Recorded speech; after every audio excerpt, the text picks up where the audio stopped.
So the varmint of insecurity have ventured once again from their many roosts in Nigeria, etching their horrors yet again on the consciousness of the people of this country.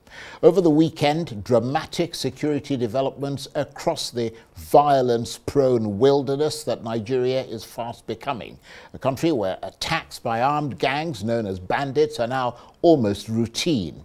Just days after the brutal murder of the Emir of Kabir, Alhaji Issa Bawa, in a forest where he'd been held captive, reports from the region say armed gangs have abducted more than 150 people in the same Kabir Emirate in Sokoto State, with some reports saying they may have kidnapped up to 192 people. And while they were at it, they rustled more than 1,000 cattle. This comes amid reports that some influential people in the area are able to speak with these bandits on the phone and to negotiate ransom terms. So if they are known and are able to rustle up to 1,000 cattle, moving them through villages and towns and ultimately taking them to market, how is it that Nigeria's security intelligence units are unable to pick them up? Well, for more on this, I'm joined now in the studio by the noted security expert and CEO and founder of the security firm Beacon Consulting, Dr. Kabir Adamu, who regularly authors much sought-after intelligence security reports on Nigeria. Thank you very much indeed for coming in. It's been a while. Yeah. You sat in that, well, in that you've sat there, but not on my program. Exactly. So good to have you there. Same here. First of all, after that gruesome killing of Alhaji Issa Bawa, the Emir of Kabir, we're hearing that, you know, hundreds of youths in the area staged an angry protest against his killing, forcing the state government to impose a curfew. Then, astonishingly, a few days later, with no security personnel in the area, the bandits struck again and abducted more than 150 people and killed some of them. I mean, what are you hearing about that? So it's the level of impunity, as it were, and the ability of these armed groups to operate with almost no resistance, almost completely from the security forces. In the eastern part of Sokoto, comprising mainly 3 local governments, Isa local government, Gubirawa, and one other local government. The level of security occurrences where these gunmen are able to come in, operate with almost an impunity that is shocking. It has been ongoing for quite a while. And so that's what continued today. And a few days back when they came in, and the tally as at today is almost 190 persons. That's extraordinary. Exactly. And then if you add that to the number of cattle that has been rustled. Now the thing is, there are what we've termed ungoverned spaces, forests, where they are able to hide both the human beings that they abduct and then the cattle that they rustle. But then it's amazing that these ungoverned spaces have existed for quite a while. And continue to exist. Exactly. Now, because that part of Sokoto is neighboring Zamfara state, and to an extent, if you also go a little bit further, Niger Republic, then one can understand the complexity of the situation. When you add it to this, the fact that there is an ungoverned space, so they're able to go in there, and then that ungoverned space leads into other states. And other countries. And other countries. And then, of course, one of those other countries is not in good terms politically with Nigeria at the moment. So that, to an extent, is the complexity of the situation. Right. But on top of all of that, and I'm really happy you kind of captured it in your introductory remarks, is the almost non-accountability by the security forces. All of this is happening. In fact, the corpse of the kidnapped and killed traditional ruler is still in the hands of those bandits. From what we're hearing, they buried the corpse. So the burial that his people did, where it was more or less a memorial service, because his body was not there. So that's the impunity that we've been seeing over time. But I mean, you know, Kabir, you are a well-known, well-respected person in the security. I mean, you do those reports which we always sort of, you know, you present on programs on Arise here. I mean, it is strangely surprising. I know you've talked about the things that get, ungoverned spaces and so on, but they're taken from governed spaces to ungoverned spaces. So clearly they're wandering from place, you see what I mean, from those villages where they take people. I mean, I'm wondering how it is that bandits can abduct more than 150 people. I mean, that's a large number of people, and rustle up to 1,000 cattle, and nobody knows where they've gone or how to accost them, or is unable to challenge them. I mean, as somebody said in a newspaper article, the cows don't have wings, do they? They don't fly. Neither do the human beings Absolutely. have wings. I mean, so, that's the impunity that I was referring to. The security structure, arrangement in Nigeria does not take into account the villager. If you are in the urban center, to a larger extent, you would see robust security presence. Yeah. Using Abuja as an example, if you drive out now, before you drive maybe 2-3 kilometers, you would encounter a couple of checkpoints. But that's not the case in the villages. The villages are porous, and then when you add it to this presence of ungoverned spaces, then it makes it very plausible to see what we are doing. And that is why I think this decentralization of security that we've been discussing is absolutely important. If we decentralize security to the point where the subnationals are able to play a better role. Recently, I've had the opportunity to travel to a few states in Nigeria, and I'm quite impressed with what I've seen I'll mention 3 states if you allow me. Lagos State has a very good model that I think other states can learn from. Edo State is developing a very good model. And then interestingly, Enugu State is also developing a very good model. Point I'm trying to make is the argument that states cannot manage their security. I'm no longer with that argument. You're not convinced? Yes. Given what I've seen in these 3 states, if the states are allowed to progress in that manner, and then the right framework for a fusion of the efforts of both the subnationals and then hopefully, not in the not so long run, the local governments, and then of course the federal government. And I think we'd have a better security. But in all of this, before this can happen, our democracy must be strengthened. I was very happy with the speech, I think it was just yesterday, by the Ngozi Okonjo-Iweala at the NBA conference. I heard some of it, where she emphasized on the, or rather warned against the politicization of insecurity. Now, unfortunately, that is what is happening. And to that extent, I think our development partners need to also play a role.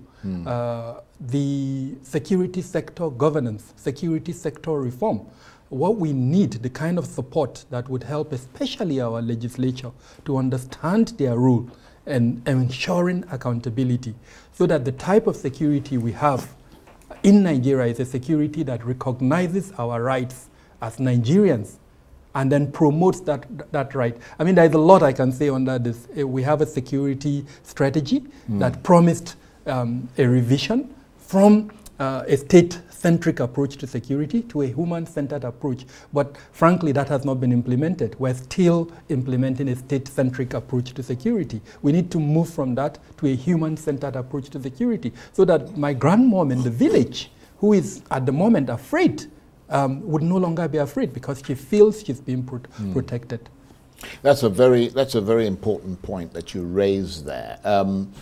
But just tapping into your knowledge of these things, I mean, does it look like this horror of kidnapping is getting more brutal?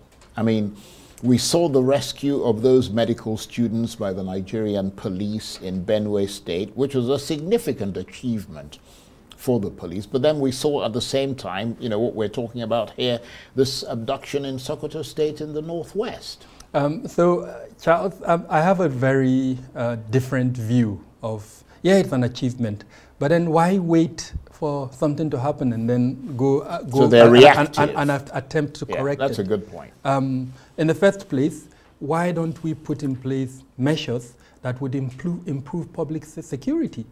Someone, for instance, cited the example, how in today's Nigeria would a group of students be allowed to travel from point A to point B. Yes, it's their right, they can travel. But I mean, today, if you log into the website of Homeland Security in the US, or you go to the UK Home Office, you see tips that they are giving to their citizens on how to improve their protection. But we don't have that at the moment. All you hear is, say something. But even where you're going to say that something has not been provided to you. That's a good point. I'm hoping that we would move from this reactive approach to security to a preventive approach. We started this conversation by saying there are non-state actors, armed non-state actors that are challenging the supremacy of use of force by the state. We know where these non-state actors are. There is no part of the country that you go to that there is no knowledge, documented evidence of where these non-state actors. Now, what no public security official has been able to answer to us Nigerians is what is preventing them from going after these non-state actors. It is then, when they go after them, to arrest them, dislodge them, or kill them where necessary, that I think Nigerians would now follow, would have the confidence that, of course, they're working. But when they wait for these things to happen, it is some form of progress from where we're coming from. Because under the previous administration, we've had instances, I mean, till today, Leah Sharibu is still in the hands of her abductors. The students in Yauri, they stayed for, I think, about 3 years. So we've had instances of longer. So yes, it is commendable what the police did, but I would be happier if we prevent it from happening. And there are ways to do it. We would not be reinventing the wheel if we put those things in place to enhance public security, where Nigerians understand what they need to do to prevent falling into the hands of this. And like I said earlier on, go after these bad guys. Kill the ones you need to kill, arrest the ones you have to arrest, or dislodge them as the case may be. And as you said, we're actually seeing examples, because you mentioned the fact that, when they put these things in place to raise confidence, I mean, there have to be places where people know that they've got to go. I mean, that's the sort of thing we're seeing in Edo State, isn't it? Where you can actually, they put this entire security thing in, so where there are numbers you can call and you'll get instant. What the Edo State government is trying to do is work in progress, is to create a security framework that is all-encompassive. And from what I've had them discussing, there will be a safety component. As we're discussing, Charles, Nigerians are dying from safety occurrences. Is it the food poisoning? Is it the flooding? Is it the when they're traveling on boats that are rickety and they capsize? So many safety occurrences. So what Edo State government did is to create an all-encompassing security framework that with a command and control center. That for me is the amazing thing. The command and control center is almost 24 hours operational, where you have telephone numbers that every Edo citizen can call in all forms of distress. It could be security distress, it could be even health, it could be whatever, safety fire issues. service, exactly. All of that. So that's the kind of model I'm hoping that we could move on. And the beauty of it is that this is a subnational that is doing it. Now, if you add that little bit that the subnational is doing, and you add it with what the federal is doing, then hopefully in the long run we'll be able to. Now, imagine a situation where the entire 36 states of the federation are able to do that. Then that would be remarkable. Exactly, and then hopefully in the long run, the local government would also key in with the autonomy that But do you think they're more likely to do that if the central command of the security system was broken down to state, police and all the rest of them, local governments? So it's a big if. First off, the level of accountability in security at the moment is almost zero. For lack of a better word, and with all sense of responsibility, security budgets are more or less not accountable. And so if we allow that notion to continue, where certain persons in government at the subnational level and even at the federal level see security budgets as an auditable budget, then that's not going to happen. But if we move from where we are now to a point where security budgeting is adequately supervised, then maybe we would get to that point. Because what happens now is when the governors are given their votes, security votes, what they do is distribute it the way they like. So it's only the ingenious governor who understands that the relationship, just like Ngozi Okonjo-Iweala mentioned, the correlation between development and security, which is positive. If the governor understands that you cannot have progress if you don't have security. I mean, there is a governor in Sokoto. And we discussed Sokoto earlier on. Yeah. You'll be interested, I'm sure. Maybe one day you can invite him, let him tell you what he's doing in his state. I've been to a northern state where I sat with the commissioner for security in that state, and I was shocked at the level of his lack of understanding of public security. So it's only when these issues are addressed properly, and it has to be at the legislative arm of government where they put in place legislation and perhaps even their oversight responsibility, so that the subnationals understand that whatever money goes to them for security would be in one way or the other accountable, both operational accountability and financial accountability. Of course, I'm not absolving the federal security officials. They also have that responsibility, but that's a responsibility that lies squarely with the president and not necessarily with the subnationals.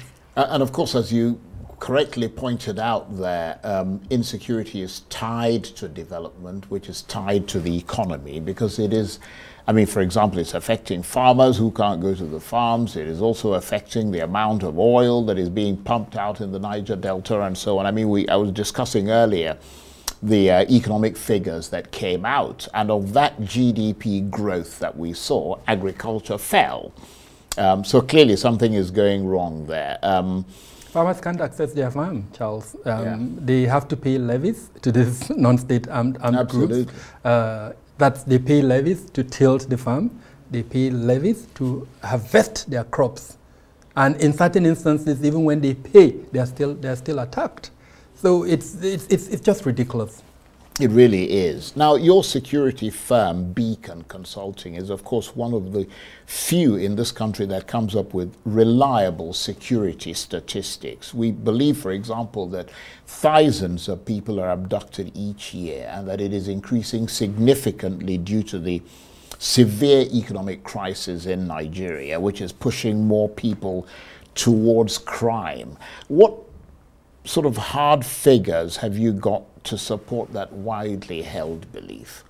So when we did our half-year analysis, it showed clearly that as of June this year, about 6,000 Nigerians have died from security occurrences. That is a shocking. I mean, you mean this year alone? This year alone, from January to June. And then the one that even shocked us more is the kidnap for ransom figures. More than 4,000 Nigerians have been abducted. Now, when we also did the comparison for June to July, we saw a 121% increase in the figure. In the month of June, the figure was less than 1,000. But for the month of July, it was over 1,000, 1,025 or thereabout. So about 121 increase in the kidnap for ransom occurrences. And where is that happening mostly in Nigeria? The northern states, right. Zamfara, Katsina, Benue, Niger. Those were the places where we saw the highest And you pointed out earlier that because some of these places are remote or far-flung, I mean, it's like the guys can go in there and comprehensively, you know, rob you, basically. They'll sit down, you'll cook dinner for them, they'll take a nap and continue robbing. I mean, we're laughing about it, but unfortunately that's the reality. So what we did, we isolated 4 factors. You know, we kind of generalized them, and then of course broke them down. Environmental factors, which speaks to the ungoverned spaces that I spoke about earlier on. Economic factors, the cost of living crisis that, you know, of course we've talked about it almost extensively. But with the cost of living crisis, it was a little bit more difficult in the past for these non-state armed groups to influence people and, you know, incentivize them. But now with 200 naira, 1,000 naira, they're able to incentivize. So they use bikes, motorbikes, and they need petroleum to power those bikes. Now, women, they are usually their targets. In the past, they would need maybe 10,000 naira to incentivize a woman to get them petroleum. But now, with probably 1,000 naira, they would do that because the woman she needs to feed. So that's an example of the economic factors that are driving that. Then social factors, issues around the challenge in the North is essentially one that is rooted in the collapse of the social values, especially cohesion. Now, in that particular region, Northwest, it's a crisis between the Fulanis and the Hausas that is rooted in land policy by the state governments. And because that has not been addressed, it has created several challenges, including, for instance, proliferation of small arms and light weapons, which they've taken advantage of. And then, of course, the last one is the political issues, which includes both local political development and then international ones, such as the development in Niger Republic, developments in as far as Sudan, and perhaps even Chad, that has resulted in so many factors, including proliferation of small arms and light weapons. So these are some of the factors that came together to result in what is essentially a perfect storm happening in the northern part of the country. And the saddest part is that the political class in the Northwest doesn't seem to realize the danger that is facing us at the moment. I'm from that region, and not too long ago, I think about 2 months ago, there was an inaugural conference that was held where these issues were highlighted. Sadly, Charles, nothing has happened since that conference has occurred. Now a Northwest Development Commission is about to be created. So I'm hoping that these issues, all 4 issues that I've mentioned, would come together, and that commission will be able to perhaps address some of the root causes as I've identified. Dr. Adamu, it's brilliant to have you here. Depressing topic, but excellent analysis. Thank you very much indeed. My Dr. pleasure. Kabir Thank you so Adamu much. is a noted security expert, CEO and founder of the security firm Beacon Consulting, and he authors much sought after intelligence security reports on Nigeria. Thank you very much indeed. My pleasure. Thank you for having me.